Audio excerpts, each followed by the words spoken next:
The hum of modern life, a relentless symphony of notifications, deadlines, and unspoken expectations, had become a suffocating drone for Elias, a successful entrepreneur by most metrics. His days were a whirlwind of high-stakes decisions and the constant pressure to innovate and expand, yet beneath the veneer of achievement, anxiety gnawed at him. A relentless internal critic that amplified every potential setback and whispered doubts into the quiet hours. Sleep offered little respite, his mind a battlefield of what-ifs, and looming tudos, one particularly turbulent night. After a sleepless stretch, punctuated by frantic email checking, Elias stumbled upon an ancient text. A forgotten corner of his sprawling library held a collection of philosophical writings, relics from a more contemplative period in his life before the relentless pursuit of success had consumed him. Drawn by a title promising inner peace, he began to read the words of Epictetus, a Stoic philosopher whose wisdom had resonated with Roman emperors centuries ago. The core tenets of Stoicism, initially alien to his fast-paced world, began to take root in Elias's weary mind. The concept of focusing solely on what he could control, his thoughts, judgments, and actions, struck him with unexpected force. He had been so consumed by external factors, market fluctuations, competitor moves, even the opinions of others, that he had neglected the one domain where he truly held power, his own inner landscape. The Stoics spoke of virtue as the soul, good emphasizing wisdom, justice, courage, and temperance, wealth, reputation, health. These were indifference, things that could be used well or poorly, but ultimately held no intrinsic value in determining a person's happiness or fulfillment. This radical shift in perspective challenged Elias's long-held beliefs, the very foundation upon which he had built his empire. He delved deeper into the teachings of Seneca, whose letters to Lucilius offered practical guidance on navigating the storms of life. Seneca's emphasis on the present moment, on cherishing the time we have rather than lamenting the past or fearing the future, resonated deeply with Elias's chronic sense of being perpetually behind schedule, always chasing the next milestone. Marcus Aurelius, the philosopher emperor, became another guiding light. His meditations, a private journal filled with reflections on self-discipline and acceptance, offered a powerful example of how even amidst the immense pressures of leadership, inner tranquility could be cultivated. Elias saw between Aurelius's responsibilities as an emperor and his own burdens as a CEO, the constant need for sound judgment and unwavering resolve. He began to apply these ancient principles to his modern anxieties. When faced with a challenging business decision, he focused on the process, on gathering information, analyzing options, and making the most rational choice rather than obsessing over the unpredictable outcome. When criticism arose, he examined its validity, learning from it where possible, and dismissing baseless negativity as outside his control. Slowly, almost imperceptibly, the relentless grip of anxiety began to loosen. The internal critic's voice, though not entirely silenced, lost its power. Elias found a newfound clarity, a sense of calm amidst the daily chaos. He started his mornings not by immediately checking emails, but by reflecting on Stoic principles. Setting his intentions for the day based on virtue and reason, He noticed a shift in his interactions. He became a more patient and thoughtful leader, less reactive and more deliberate in his communication. His employees sensed this change, a quiet confidence that radiated from him, fostering a more stable and productive environment. The constant pressure he had felt to be everywhere and control everything began to dissipate, replaced by a trust in his team and a focus on his core responsibilities. The pursuit of external validation, which had once driven him relentlessly, began to wane. He found greater satisfaction in the process of building and creating, in the integrity of his work, rather than solely in the accolades or financial rewards. This internal shift brought a surprising sense of freedom, liberating him from the endless cycle of wanting more. Aurelius also began to practice gratitude, consciously acknowledging the good in his life, both big and small. The Stoics emphasized the importance of appreciating what we have rather than dwelling on what we lack. This simple practice helped to reframe his perspective, shifting his focus from anxieties about the future to appreciation for the present. He learned to distinguish between misfortune and mere inconvenience, recognizing that many of his worries were rooted in trivial matters blown out of proportion. The Stoic concept of preferred indifference helped him to value things like health and relationships without allowing his happiness to depend on them. The transformation was not instantaneous, nor was it always easy. There were moments when old habits resurfaced, when the weight of responsibility felt overwhelming. But now, Aurelius had a framework, a set of principles to guide him back to equilibrium. He had learned that true strength lay not in controlling the external world, but in mastering his own inner responses to it. His journey into Stoicism had not only alleviated his anxiety, but had also enriched his life in unexpected ways. He found a deeper sense of purpose, a greater appreciation for the present moment, and a more authentic connection with himself and others. The ancient wisdom of the Stoics, once confined to dusty pages, had become a living, breathing guide for navigating the complexities of modern existence. Aurelius understood now why these principles had resonated with powerful figures throughout history, from Roman emperors facing political turmoil to modern-day billionaires navigating the pressures of global markets. Stoicism offered a timeless roadmap to inner peace, a way to cultivate resilience and find tranquility amidst the inevitable storms of life. It was not a secret formula for avoiding hardship, but rather a powerful framework for facing it with clarity, courage, and unwavering equanimity. The secret, he realized, was not in some hidden knowledge, but in the disciplined practice of timeless wisdom, a practice that could empower anyone to conquer the anxieties of their own world.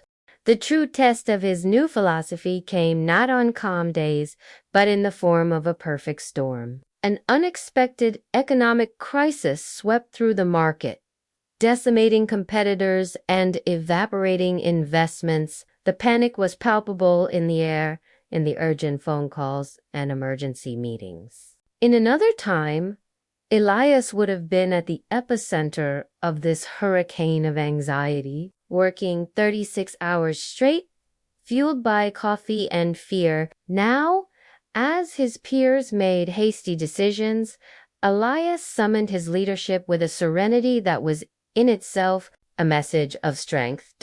In the boardroom, he offered no false promises that everything would be fine. Instead, he applied the dichotomy of control in a practical way. We cannot control the market downturn, investor confidence, or the actions of our competitors, he said, with a calm that disarmed the team's fear. But we can absolutely control our response. We can control our integrity, our focus on the customer, and our efficiency. This is where we will fight our battle in the arena that belongs to us. The clarity of his reasoning transformed paralyzing fear into a focused action plan.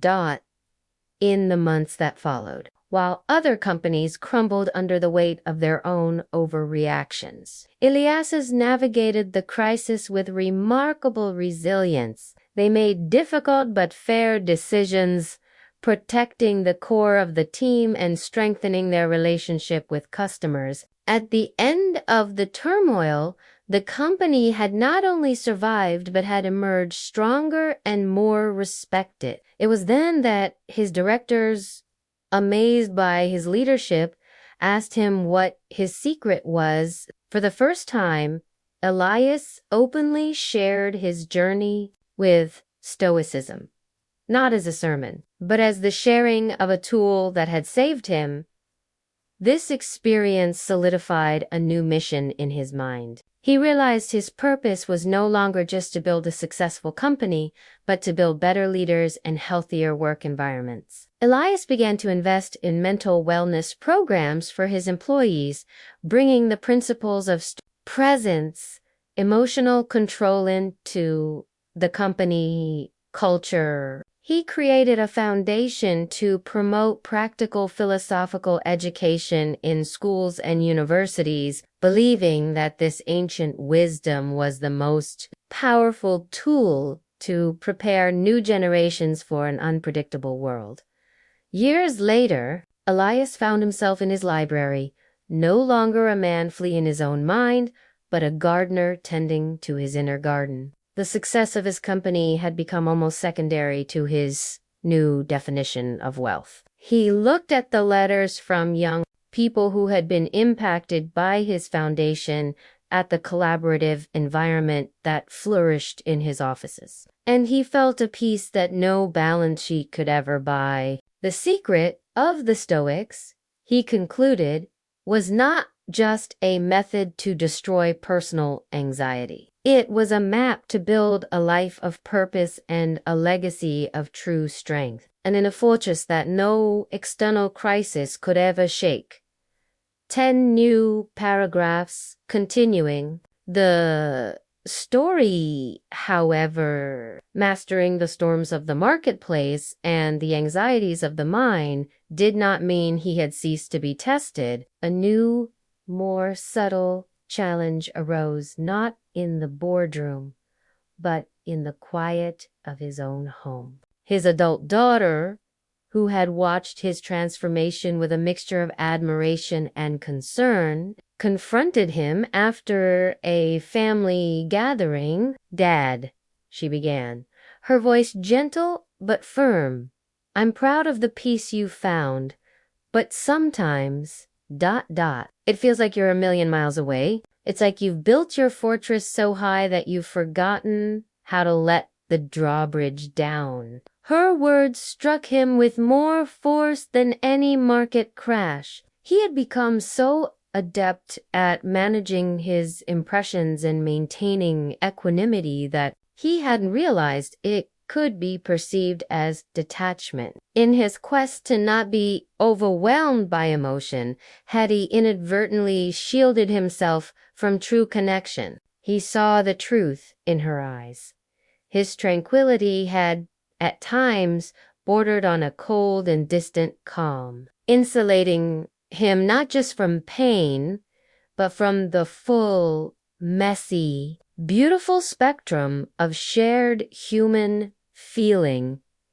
That night, Elias did not turn to Epictetus on control, but to Seneca on friendship and grief. He reread the passages about the love for a friend, the pain of loss, and the importance of human bonds. The Stoic path, he was reminded, was not about becoming an unfeeling rock, but about loving people and things virtuously without making one's core happiness dependent on them. It was about feeling deeply, but not being swept away by the feeling. The goal was not the absence of emotion, but the absence of disturbing emotion.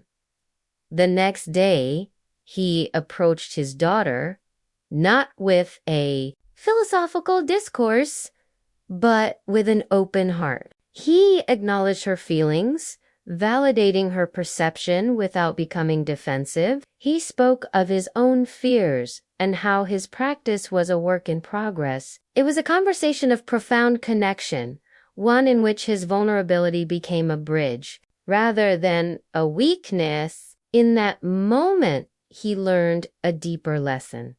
The greatest strength lies in being able to dismantle one's own fortress when love requires it. His foundation, meanwhile, flourished. He received a letter from a university student who had participated in one of his programs. She described her lifelong battle with social anxiety, a condition so severe it had almost forced her to drop out. Through the practical exercises in Stoic mindfulness, she had learned to separate her self-worth from the judgment of others. I still feel the fear, she wrote, but it no longer owns me. You didn't just give me coping mechanisms. You gave me back my own mind. Aurelius invited the young woman to speak at his foundation's annual gala. As he watched her stand confidently at the podium, sharing her story with a poise that defied her years, he saw the living legacy of his work. It wasn't in the buildings that bore his name or the company's stock price.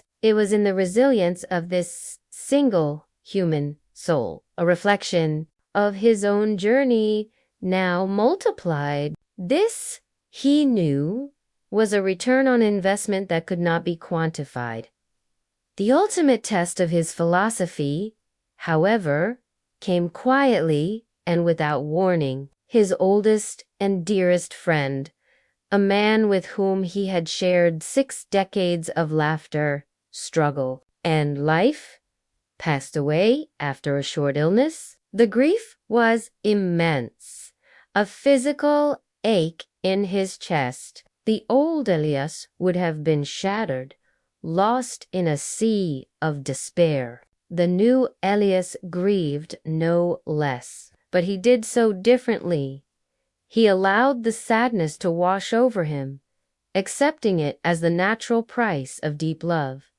He did not fight the tears. Instead, alongside the pain, he practiced gratitude. He spent hours reflecting not on his loss, but on the incredible gift of his friend's existence. He was thankful for every memory, every shared joke, every piece of advice. He practiced amor fati, the love of his fate, which included the beautiful, painful reality of his friend's passing.